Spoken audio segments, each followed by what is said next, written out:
บ่ได้หวังรวยแค่อยากมีงัวเต็มคอกมื้อใดบ่เป็นหนี้เพิ่มแค่นั้นก็ถือว่าดีแล้ว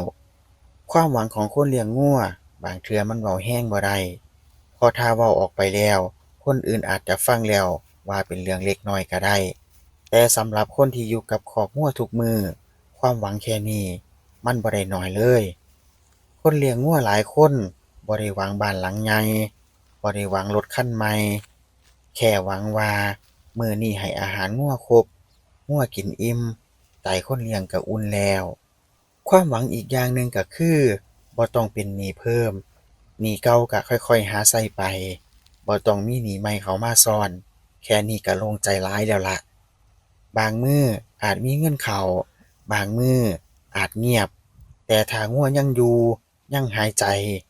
ยังยืนกินหญ้าได้ปกติส่ำนี้ก็มีแรงใจแล้วล่ะ คนเลี้ยงงัวหวังแค่ว่าใช้ชีวิตให้หม้มมือหม้มเว้นบ่พังในมื้อเดียวค่อยเป็นค่อยไปความหวังแบบนี้บ่ได้สวยงามในสายตาไผแต่มันเป็นความหวังที่เฮ็ดให้ตื่นมาในทุกๆมื้อแล้วยังอยากย่างเข้าคอกงัวอยู่คนเลี้ยงงัวหวังอิหยังจากชีวิตนี้บางเทื่อแค่ให้มื้อนี้ผ่านไปโดยบ่ต้องเสียอิหยังเพิ่มแค่นี้ก็พอแรงแล้ว